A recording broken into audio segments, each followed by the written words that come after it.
بسم الله الرحمن الرحيم وصلى الله وسلم وبارك على سيدنا وحبيبنا وشفيعنا محمد وعلى آله وصحبه أجمعين. Donc on va essayer de reprendre nos travaux sur le concept du jihad. Je vais essayer d'alterner entre le français et l'arabe. Et mon propos, il va surtout se concentrer sur deux clés de lecture. Comme je disais tout à l'heure, deux clés de lecture pour bien comprendre les textes coraniques. Dans Surat Al-Imran, verset 7, il est dit « C'est lui qui a fait descendre le livre sur toi ». Il s'y trouve des versets sans équivoque et d'autres qui peuvent admettre plusieurs interprétations, qui sont sujets de différentes interprétations. Ceux qui ont au cœur une inclinaison vers l'égarement vont mettre l'accent sur les versets à équivoque, les versets qui admettent plusieurs interprétations. Alors que la vraie interprétation, Allah subhanahu wa ta'ala seul la connaît. Et ceux qui sont enracinés dans le savoir, disent nous croyons, nous y croyons, il est révélé par Allah subhanahu wa ta'ala.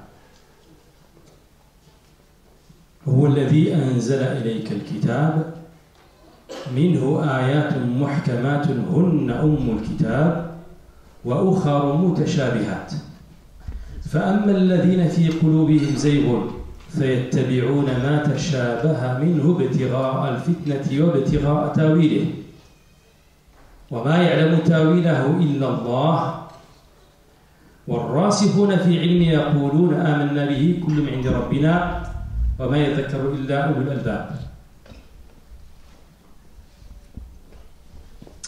هذه القراءة سأقرأ الآية بطريقة أخرى.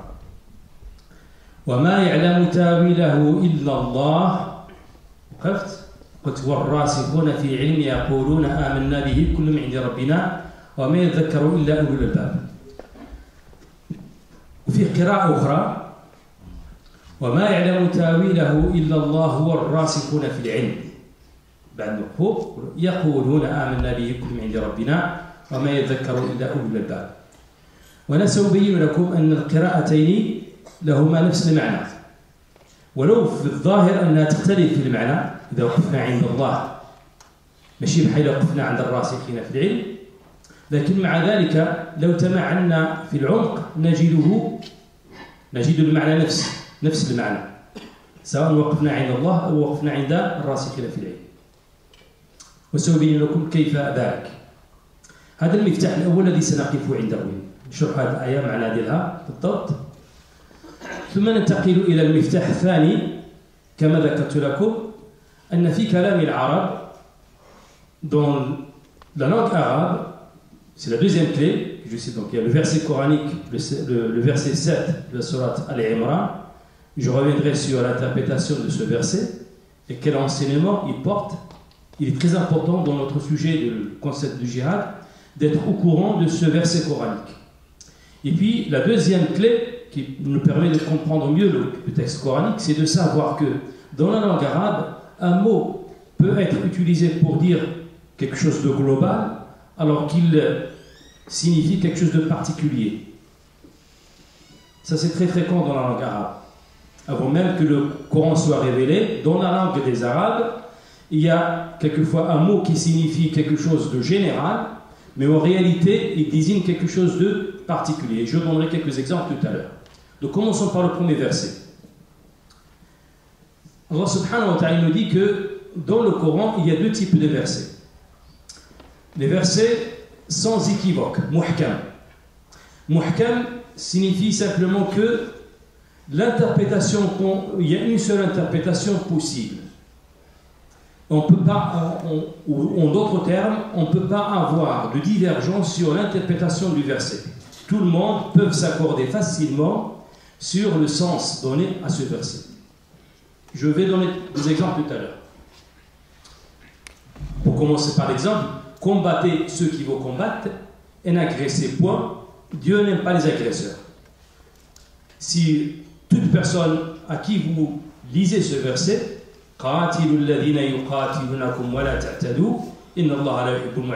va comprendre que je n'ai pas le droit de combattre que ceux qui m'ont combattu et que je n'ai pas le droit d'agresser parce que Allah subhanahu wa ta'ala n'aime pas les agresseurs. Point. N'importe qui à qui vous demanderez, il comprendrait ce sens-là. Et puis il y a d'autres versets qui peuvent être sujets de plusieurs interprétations. Et la question est, lorsque vous avez un verset, منه آيات محكمات هن أم الكتاب. كلمة في اللغة العربية تفيد يعني مصير الكتاب أو أساس الكتاب. من ذلك قول الله عز وجل في سورة القارعة: القارعة ما القارعة وما أدراك ما القارعة يوم يكون الناس كالفراش المبثوث وتكون الجبال كالعهن المنفوش فأما من ثقلت موازينه فهو في عيشة راضية وأما من خفت موازينه فأمه هاوية. معناه مصيره هاوية. هاوية هي النار والعياذ بالله. يعني الذي يعني مصيره هو المصير. معناه آيات محكمات هن أم الكتاب يعني إليها يصير الكتاب. Les versets sans équivoque sont la base du livre, sont les points référents du livre, sont les repères du livre. Donc dans le terme langue arabe, signifie les bases, les repères ou les références. Donc il y a des versets qui sont référents. C'est des versets référents dans le Coran. Lorsqu'on a un doute sur le sens d'un verset coranique autre, on se ramène à la référence. C'est la référence qui va nous indiquer quel type d'interprétation. Si pour ça les versets à équivoque, mutashabih, ceux qui peuvent admettre plusieurs interprétations, ces versets, comment on va les comprendre? Quel est le sens qu'on va retenir? In fine, c'est qu'on va essayer, on va faire passer tous les sens qui sont acceptables du point de vue linguistique. عندوزو كاع المعاني التي تستقي من ناحية اللغة العربية، اللغة العربية التي تحكم نص القرآن النص العربي، فكل المعاني التي تستقيم مع اللغة العربية غنشدوهم. بعد نقولوا واش هذا يتوالم مع النصوص المحكمة ولا لا؟ لأن هي لا ريفرنس، هي إليها يصير الكتاب. فإذا قلت مثلا فإذا انسلخ الأشهر الحرم فاقتلوا المشركين حيث وجدتموهم.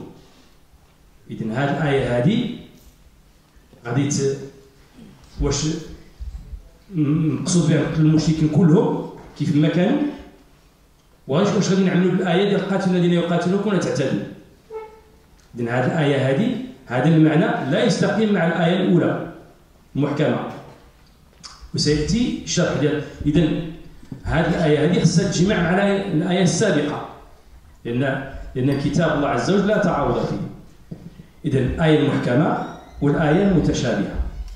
فأما الذين في قلوبهم زيغ فيتبعون ما تشابه منه ابتغاء الفتنة وابتغاء تاويله. Ceux qui ont au cœur une inclinaison vers l'égarement, ils vont plutôt prêter attention ou mettre l'accent sur les versets à équivoque, dans l'intention de la dissension, de créer la dissension, ibtira al-fitnati, dans le but ou la finalité de créer la dissension. Et comment créer la dissension?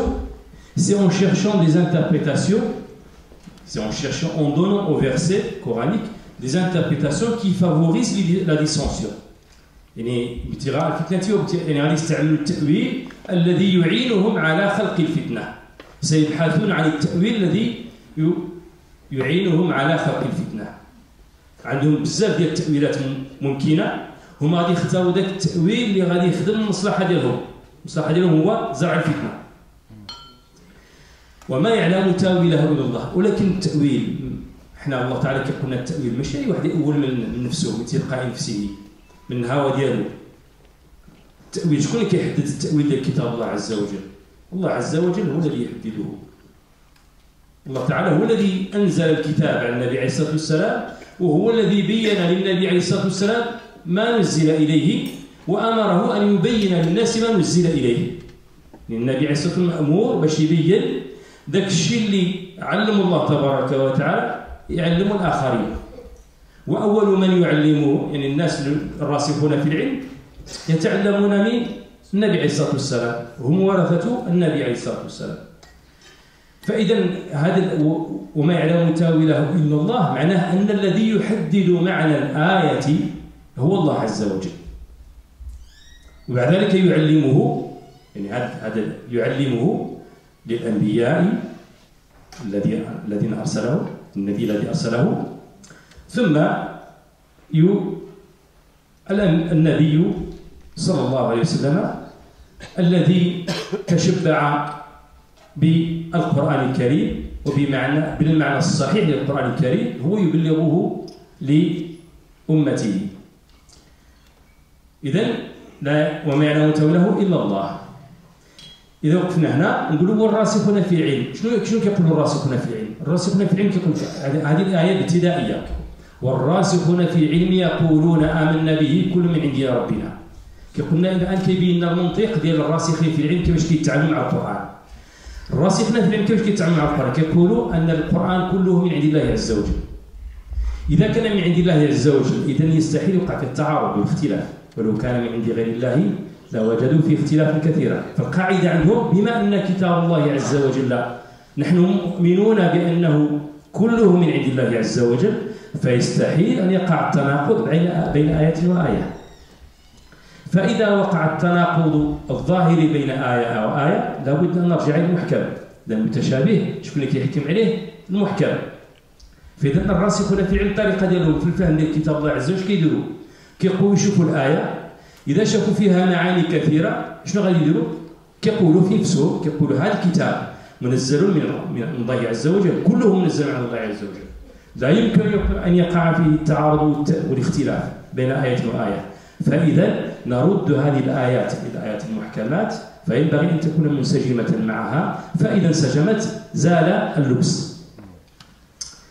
إذا خدينا المعنى إذا خدينا الوقفة في وما يعلم تاويله إلا الله والراسخون في العلم. وكان عبد الله بن عباس رضي الله تعالى عنه يقف هذا الوقفة، يقول والراسخ وما يعلم تاويله إلا الله والراسخون في العلم، وما يعلم تاويله إلا الله هو الراسخون في العلم. كان يقف عندها كان يقول وما يعلم تاويله إلا الله والراسخون في العلم، قال وأنا أعلم تاويله. عبد الله بن عباس يقول وأنا أعلم تاويله. تعرفوا بأن عبد الله بن عباس النبي عليه الصلاة والسلام أعطاه من العلم ما أعطاه، وحتى سمي حبر الأمة. وحبر الأمة كان يقول وأنا أعلم تاويله، كان يقف عند وما يعلم تاويله إلا الله هو الراسخون في العلم. علاش؟ لماذا؟ لأن الله تبارك وتعالى عندما أنزل الكتاب على النبي عليه الصلاة والسلام أنزل هذا الكتاب ليبين للناس. ما يمكنش نحن نكون في عقلنا أن الله تبارك وتعالى أنزل كتابا لا يفهمه أحد، وهو النبي عليه الصلاة والسلام أرسل ليبين للناس ما نزل إليه. إذا كان النبي عليه الصلاة والسلام ما يعرفش المعنى ديال الآية التي نزلت إليه، اش غادي يبين؟ وكان قطعا يعلم ما نزل إليه وبيان ما نزل إليه. إذا وقفنا والراسخ معنى أن الله تبارك وتعالى علم بيان ما نزل لنبيه المصطفى صلى الله عليه وسلم ولورثته من العلماء الراسخون في العلم. وهم يقولون يعني هؤلاء الراسخون في العلم ديالهم يقولون آمنا به كل من عند ربنا وما يذكر إلا أولو الألباب. إذن فهذه الآية سواء وقفنا عند الله أو الراسخين يكون معنى واحد. في الأول إما نقول بأن الراسخون في العلم عندهم منطق واحد، يقولوا أن الآيات كلها من عند الله عز وجل، فنرد المتشابه إلى المحكم فنعلم معنى المتشابه من المحكم. هذا نوع من العلم، هذا نوع من العلم، أن إرجاع المتشابه إلى المحكم نوع من العلم. يعني الله عز وجل علمهم طريقة باش يعرفوا البيان. Je disais que le verset coranique, qu'on s'arrête sur le fait que, et l'interprétation du verset coranique, Allah subhanahu wa ta'ala il nous montre le principe. Comment, devant un verset coranique qui a plusieurs interprétations, comment on doit agir. Il nous précise qu'il y a d'abord des versets coraniques qui sont les repères, les références sur lesquels on peut se baser. Et à chaque fois qu'il va nous arriver qu'un verset coranique puisse admettre plusieurs interprétations, la méthode il nous a été dite, précisée. Vous remettez les versets là où vous avez un doute sur le sens, vous le remettez sur les versets non équivoques ou sans équivoque, et là vous allez comprendre tout de suite le principe. Le sens qui serait compatible et conforme avec les versets sans équivoque, on peut le retenir. Un sens qui est contradictoire avec les versets du Coran, il ne sera pas retenu. لذلك يعني في الدين ديال في قضيه الجهاد لما نشوفوا مجموعه الايات ديال الجهاد كلها فخصنا نعرفوا اش هو المحكم منها شنو هو المتشابه منها. علاش الايه ديال قاتلوا الذين يقاتلوكم ولا تعتدوا ان الله لا يحب المعتدين، علاش هذه الايه محكمه؟ لان كيف يعني ان الله لا يحب المعتدين، الله عز وجل لا يحب المعتدين في اي وقت. اش نقولوا الله عز وجل لا يحب المعتدين في وقت ما، ملي كانوا في مكه او في المدينه، من بعد ملي تقووا المسلمين كنا بغينا نعتدي. الله عز وجل لا يحب المعتدين، لا يحب المعتدين في اي زمان وفي اي مكان. اذن هذه الايه محكمه واضحه. فاذا تكلمنا على قتال المشركين، وساتي بعد ذلك يعني المفتاح الثاني وانتقل للمفتاح الثاني. المفتاح الثاني هو ان يعني علاش تذكر بان المعنى ديال الذي يخرج من الايه المحكمه ان لا يجوز للمسلمين ان يقاتلوا غير المسلمين ممن لم يقاتلهم. قاعده عامه، ما يمكنش للمسلمين يقاتلوا شي حد ما قاتلهمش، وليس سيسمى عدوانا وظلما، والله عز وجل حرم على ذلك على المسلم. القاعده الاولى. ولو اخذنا مثلا شدوا مثلا غير الايات اللي فيها اتي بعد قليل ان شاء الله.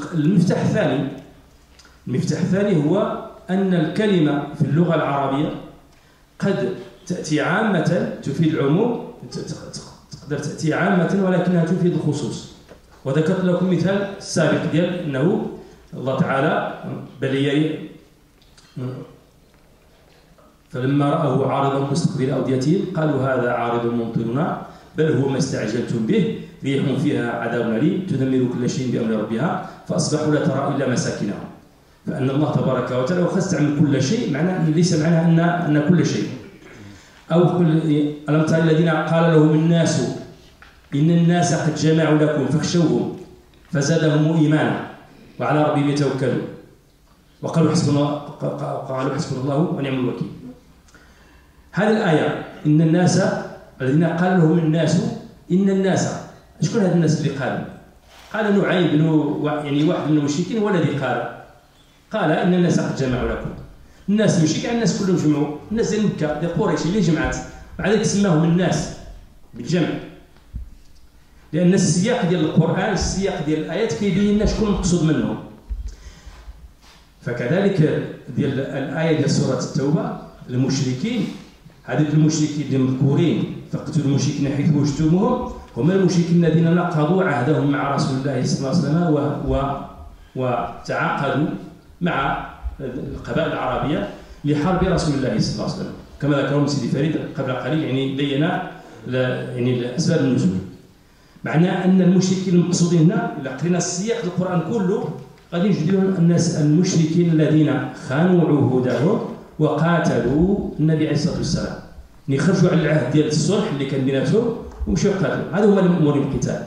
لأن الآية التي ذكرها وإن أحد من المشركين استجارك فأجره حتى يسمع كلام الله ثم أبلغه ما منع. يعني إلا جا شي واحد مشرك واسترجع يعني طلب الجوار ما بغاش يقاتل، قال بغيت انا ندخل في الجوار لكم، انا ماشي مقاتل، انا ما جايش مقاتل، قال هذا خصك تستقبلو وخصو يسمع كلام الله، وخصو يكون في الامان باللغه، حتى الامان ديالو، حتى لا بغاش، حتى لا ما قبلش كلام الله عز وجل، سمع الكلام ديال الله عز وجل ما بغاش يامن، خصك تبلغ الامان ديالو، يعني تردوا للامان ديالو لان ما قاتلكش. فلو تتبعتم سوره التوبه ستجدون ان المشركين المذكورين او الذين ينبغي قتالهم كلهم من الذين عاهدوا نقضوا عهودهم وقاتلوا النبي عليه الصلاه والسلام. اما الناس اللي بقاو على العهود ديالهم قال فاتموا عهدهم الى مدته، واخا يكون قرون، بما ان العهد راه محترمين على العهد بقى على العهد ديالك. فهذا المفتاح الثاني بانه الايات ولو الكلام يكون عام خصك تشوف السياق ديال الايات غادي يحدد لك شكون المقصود منه. وناتي الى من القواطع التي تخرج من الايات المحكمات ان الانسان حر في اختيار دينه. الاسلام ما جاش باش يلزم على شي واحد بالقوه انه يكون مسلم، ما كايناش هذا. ما كاينش ان المسلمين قاتلوا الناس حتى يصيروا مسلمين، خصو يقيم عليهم الحجه، لان الله تبارك وتعالى ارسل رسوله المصطفى صلى الله عليه وسلم ليبلغ الناس الحق، وخصو يبلغهم بكل الطرق الواسعه، لكن لا يكرههم على شيء. نصوص القران التي ذكرتها قبل قليل واضحه. اذكر يعني النصوص نذكر بها: وقل الحق من ربكم فمن شاء فليؤمن ومن شاء فليكفر، لكم دينكم ولي دين، لا إكراه في الدين، قد تبين الرشد من الغي، ولو شاء ربك لآمن من في الأرض كلهم جميعا أفأنت تكره الناس حتى يكونوا مؤمنين، فذكر إنما أنت مذكر لست عليهم بمسيطر، اليوم ثم يأتي يعني الحديث عن أهل الكتاب مثلا: اليوم أحل لكم الطيبات وطعام الذين أوتوا الكتاب حل لكم وطعامكم حل لهم. يعني الله تبارك وتعالى والمحصنات من المؤمنات والمحصنات من الذين اوتوا الكتاب من قبلكم. لهذا الآية كلها كتكلم على وجود ناس ماشي مؤمنين ماشي مسلمين، وكيطلب وكيبين للمسلمين كيفاش يتعاملوا معهم، بحال مثلا الزواج من الكتابيه بنص القران، والطعام ديال الكتاب. كيف انت الناس كتعاديهم وانت مطالب بقتاله وبإجبارهم على الدخول في الدين ولو بالقوه، وكيقول لك تقدر تزوج مع يعني الزوجه وتبقى على دينها وتاكل طعامه وغير ذلك من الاشياء. ثم السنه النبويه الشريفه راه واضحه، القران ماشي نزل وما عرفناش كيفاش تطبق، راه عرفنا كيفاش تطبق القران.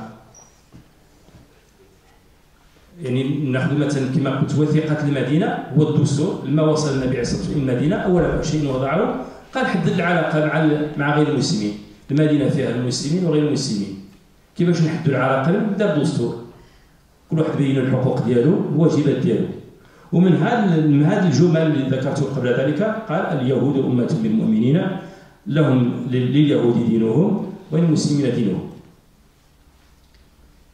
ماشي معناها اعتراف النبي عليه الصلاه والسلام ان الدين اليهودي على حق، لا، كان يعتقد خلاف ذلك، والا ما كان يامرهم باتباعه، كان يامرهم باتباعه وهو مرسل لاجل ذلك.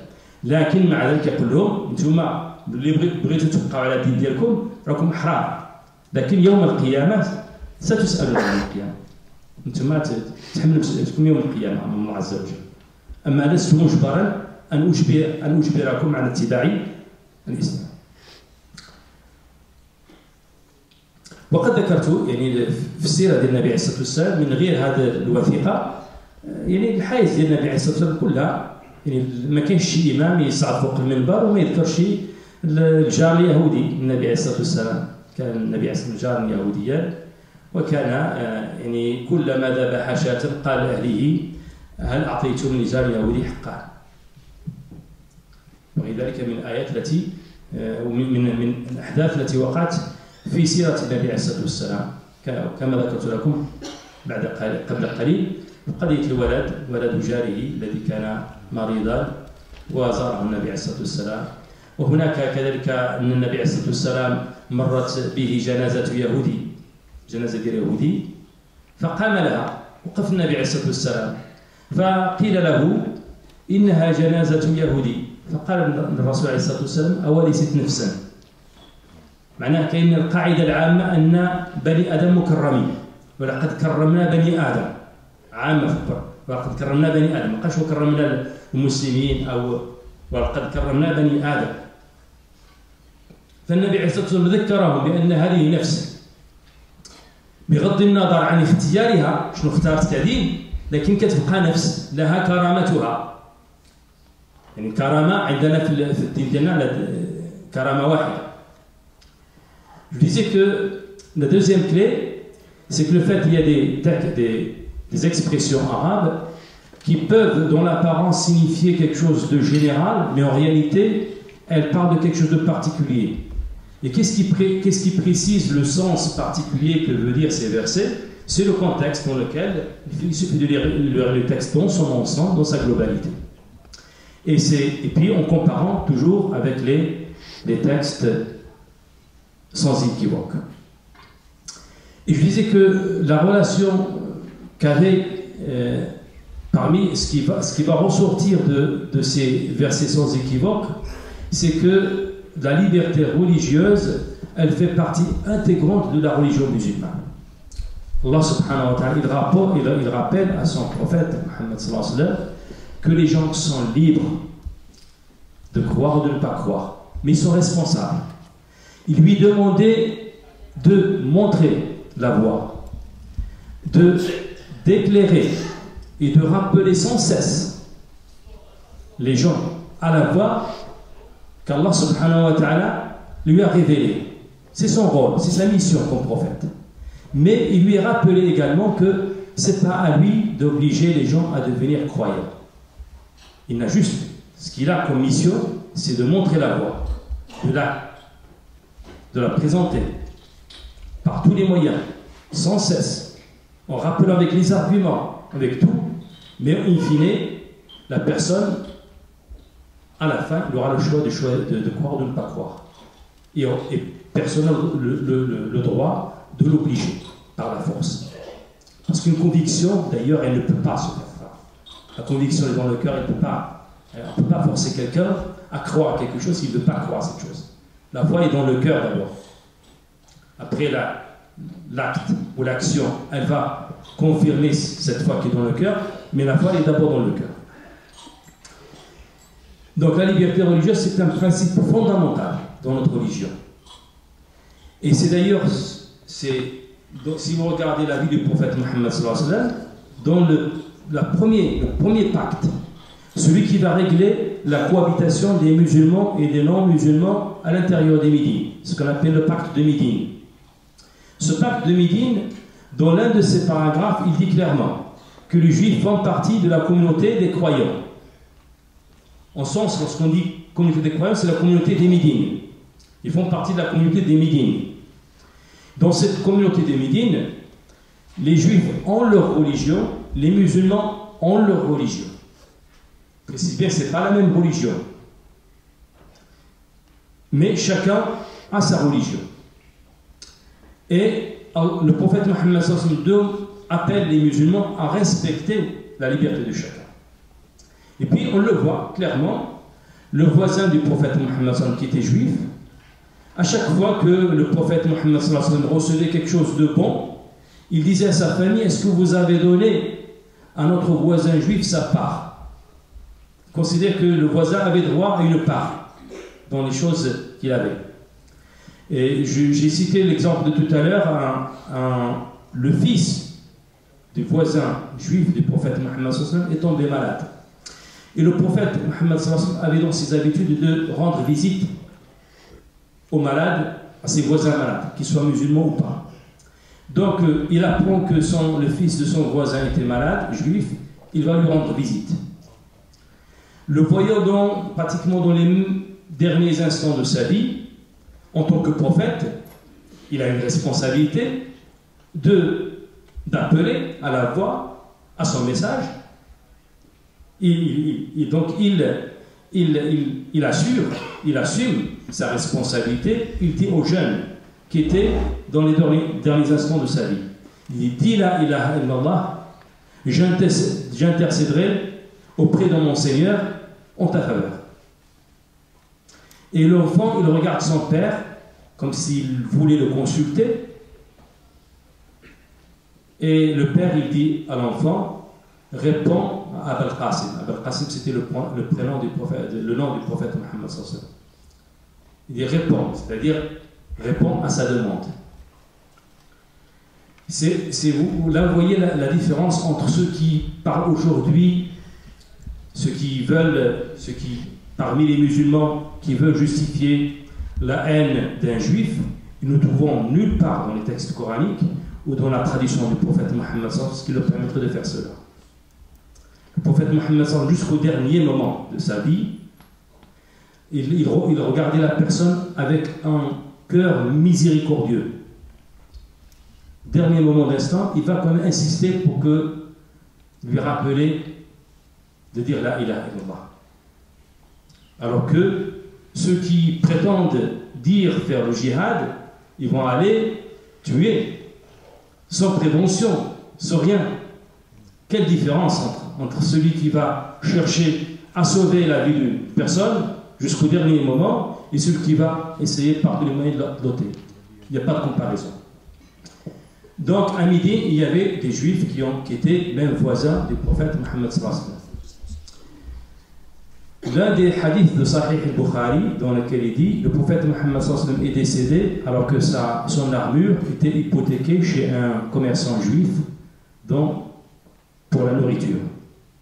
Ce hadith m'a toujours interpellé dans le sens où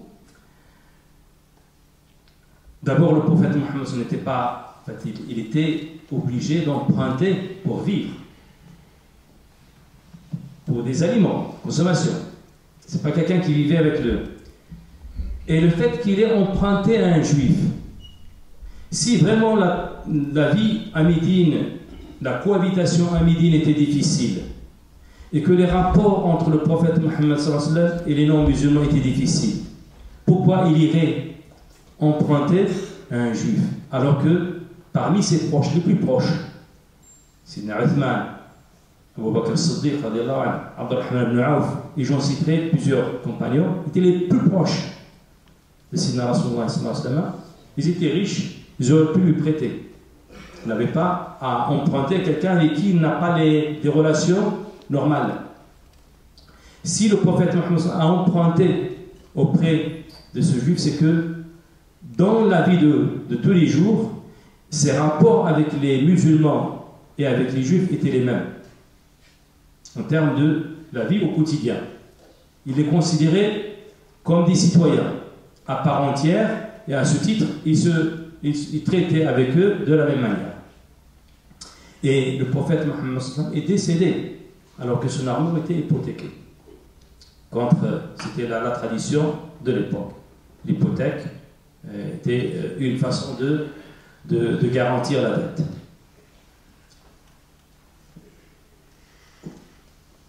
Je disais tout à l'heure aussi que le prophète Mohammed un jour était assis, un cortège funéraire passe devant lui, il se met debout. Un des compagnons lui fait rappeler, ou lui fait remarquer que le cortège funéraire était un cortège funéraire juif. La dépouille était juive. Et le prophète Mohammed, regardez bien la réponse, qu'est-ce qu'il lui répond? Il lui dit, n'est-elle pas une âme? N'est-elle pas une âme?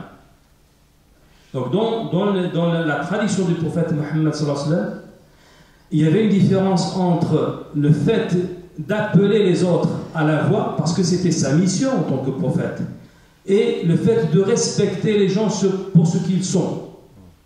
Il faisait une nette différence. Et les versets coraniques le rappellent. Les versets coraniques que j'ai cités tout à l'heure rappellent toute cette réalité. C'est dire que, pour conclure, que si vous cherchez dans tous les versets coraniques, vous allez trouver d'innombrables versets qui parlent du respect de la liberté religieuse. Vous en trouverez plusieurs versets. Vous allez voir qu'à l'époque du prophète Mohammed sallallahu alayhi wa sallam, il y avait des juifs, des chrétiens qui vivaient dans le même espace. Ils vivaient paisiblement. Ils étaient respectés pour ce qu'ils étaient, sans forcément croire à ce que la voie sur laquelle ils étaient était la bonne voie. Nous pouvons croire que la voie ou la vérité, c'est dans l'islam, mais ça ne veut pas dire que nous allons obliger les autres à suivre cette voie. Ça peut être notre conviction, mais on ne peut obliger personne pour suivre cette voie. Et nous pourrons donner le droit à l'autre personne de croire qu'il est dans le chemin de la vérité, la voie de la vérité, mais il n'a pas à nous obliger à suivre sa voie. C'est la philosophie musulmane quant à la liberté religieuse. Sur la question de...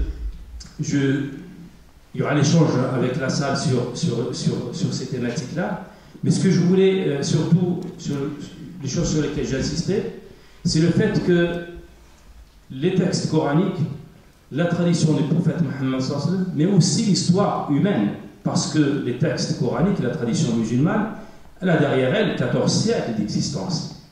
Ça n'est pas d'aujourd'hui que date l'islam, c'est 14 siècles. Regardons dans les 14 siècles, qu'est-ce qui s'est passé réellement?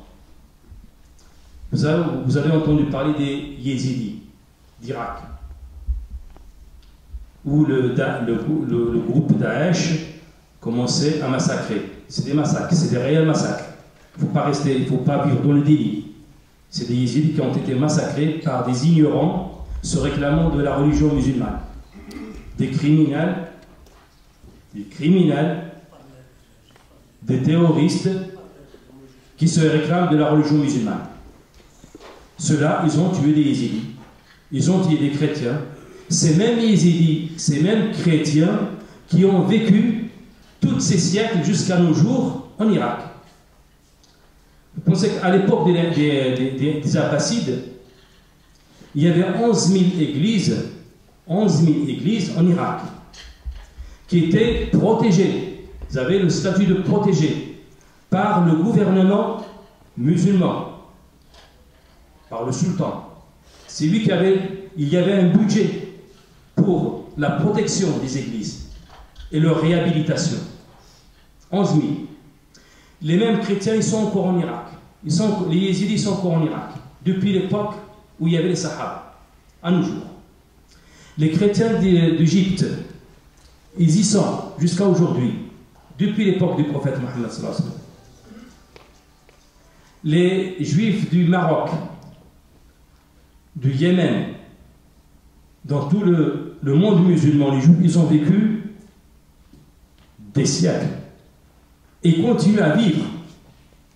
Ce qui concerne le Maroc, au moins, encore récemment, tous les cimetières juifs ont été réhabilités par Sa Majesté.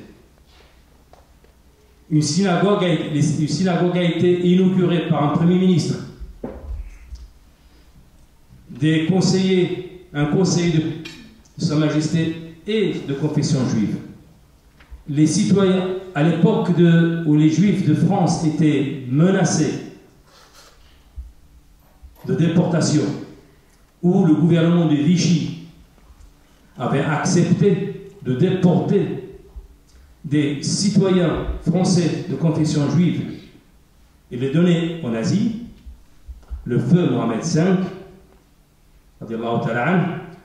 avait refusé d'appliquer le traité de Vichy. Les lois de Vichy, il n'a pas accepté. Il leur a dit, si vous voulez les déporter, ça serait d'abord moi avant eux. Ça, c'est des choses concrètes. On parle de concret. En Andalousie, lorsque les musulmans étaient en Andalousie, 8 siècles d'existence. 8 siècles, 800 ans. Sur les 8 siècles, il y avait les juifs et les chrétiens et les musulmans vivant ensemble. Au moment de l'Inquisition, où les juifs et les musulmans n'avaient pas d'autre choix que soit de devenir catholiques ou d'être tués. Les juifs d'Andalousie et les musulmans d'Andalousie, ils se sont réfugiés dans le Maghreb. Et beaucoup d'entre eux ont vécu en paix dans cette contrée. Ça, c'est l'histoire de l'humanité. Comme on dit, l'histoire est têtue. On ne peut pas l'effacer comme ça. Alors si vraiment les textes musulmans ou la tradition musulmane apprenait à ses fidèles, à ses disciples, de combattre ou de tuer le juif, le chrétien et le non-musulman, est-ce qu'il y aurait encore des non-musulmans dans les pays à majorité musulmane? Vous savez, l'Espagne, 8 siècles d'existence musulmane, il a suffi moins d'un siècle pour qu'il n'y ait aucun musulman dans l'Espagne. Alors que 8 siècles d'existence musulmane n'a pas effacé les chrétiens et les juifs qui étaient en Andalousie. Pourquoi? Parce que notre religion, elle est implacable. Sur la question de justice, elle est implacable. Allah subhanahu wa ta'ala nous dit que l'animosité de certains ne vous pousse pas à être injuste. Soyez juste. C'est ce qui vous préservera. وَلَا يَجْرِمَنَّكُمْ شَنَآنُ قَوْمٍ عَلَىٰ أَلَّا تَعْدِلُوا اعْدِلُوا هُوَ أَقْرَبُ لِلتَّقْوَىٰ. الله سبحانه وتعالى كيبين لنا الأعداء ديالنا خصنا نكونوا عادلين معاهم. الأعداء علاش؟ لأن العدو هو اللي يقدر النفس ديالك أنك تخليك تعتدي عليه. أما القريب ليك اللي قريب ليك واللي تبغيه ما غاديش تظلموه، في الغالب غادي ربما تحسن إليه. فالله تعالى باش يبين لنا أن العدل واجب في كل الحالات، بين لنا في الحالة اللي هي صعيبة، الحالة اللي واحد الإنسان مثلا ما يكونش ما يبقاش عادل اللي يقدر يدير الظلم. قالنا ولا يجرمنكم شنآن قوم على ألا تعدلوا اعدلوا هو أقرب للتقوى. فبعض الناس مثلا في هذه البلد يقولوا يعني نتكلموا على الانتيسيميتيزم، ما يسمى الكلاتريبو اللي وقعوا عليها 300 واحد واغلبهم لم يقراها، وقعوا عليها قالوا سي le manifeste contre l'antisémitisme. Ce manifeste contre l'antisémitisme contient des contre-vérités manifestes. Il y a une ignorance manifeste des textes coraniques et de la tradition musulmane. Lorsque certains demandent l'abrogation ou l'absolution ou de rendre obsolète des versets coraniques qui appellent à tuer, c'est qu'ils n'ont jamais lu le Coran. On leur dit, nous vous mettons au défi de sortir un verset coranique qui appelle à tuer le chrétien parce qu'il est chrétien, ou de tuer le juif parce qu'il est juif. Aucun verset de cette nature n'existe en islam. Aucune tradition musulmane, rien plus que ça. Le prophète Mohammed nous dit Man aada dhimmiyan faqad aadani, ou man aadani faqad aada Allah. Dhimmiyan, c'est le genre de livre. Celui qui porte atteinte à quelqu'un du genre de livre, c'est comme s'il porte atteinte à moi-même. Et celui qui me porte atteinte, c'est comme s'il porte atteinte à Dieu lui-même. C'est cette tradition que nous avons héritée. Donc ceux qui accusent les musulmans d'être antisémites, ils n'ont rien compris dans l'histoire de l'islam et des musulmans. Nous leur dirons, oui, depuis 1948, depuis la création de l'État d'Israël, il y a dans le monde entier, notamment dans le monde musulman, un certain nombre de musulmans qui font la confusion entre défendre les droits des Palestiniens, des droits légitimes, et de dénoncer, de contester l'occupation israélienne des territoires palestiniens et la répression que fait l'armée israélienne contre les Palestiniens. Le fait de contester cela, ça fait partie de la responsabilité humaine. Tout homme épris de justice et de paix doit dénoncer les crimes, d'où qu'ils viennent. Après la création de l'État d'Israël, effectivement, chez certains musulmans, il y a une confusion entre le fait, la volonté de défendre les intérêts des Palestiniens et de se prendre aux Juifs. Or ça, c'est inacceptable dans notre religion. On ne peut pas prendre responsable quelqu'un qui n'est pas responsable de quelque chose. La justice est implacable. Comme je vous disais tout à l'heure, même en cas de guerre, les musulmans n'avaient pas le droit de tuer ou de s'attaquer à une personne qui ne portait pas d'armes. Il y a les Qurayshites, les Mécois, qui attaquaient les musulmans.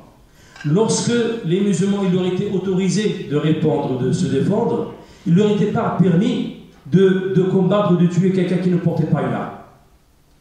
Donc vraiment, les choses sont très très claires et très précises. La personne ne peut pas se prendre à quelqu'un parce qu'il est juif et que l'État d'Israël il bafoue les droits des Palestiniens, je vais me prendre aux Juifs qui est en France. Ça n'a aucun sens. C'est un crime lorsque je m'attaque à quelqu'un qui n'a pas commis de crime. Et celui qui tue une vie humaine sans raison valable, c'est comme s'il a tué toute l'humanité. Donc les musulmans de France doivent être conscients que les Juifs de France sont leurs concitoyens.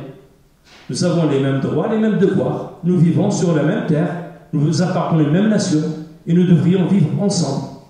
Les problèmes qui sont posés par d'autres Juifs ou par d'autres musulmans ne devraient pas amener les uns ou les autres à se prendre à ceux qui sont ici. D'abord, c'est contre-productif, ça ne servira à rien. Ça va encore rajouter à leur confusion plus de confusion et ne résoudra aucun problème.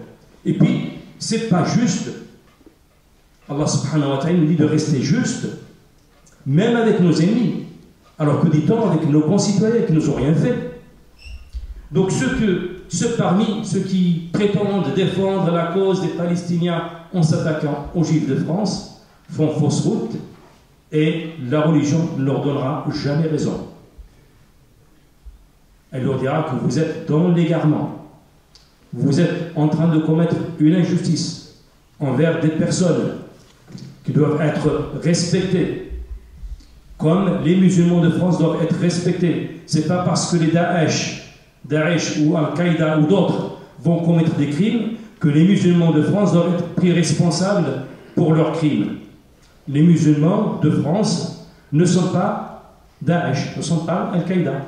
Et nous devrions être respectés comme nous sommes, des musulmans qui sont touchés, autant que tous les autres Français, par les maux des extrémistes de tous bords. J'ai voulu faire cette parenthèse sur l'actualité et je laisse la parole évidemment à la salle pour un échange.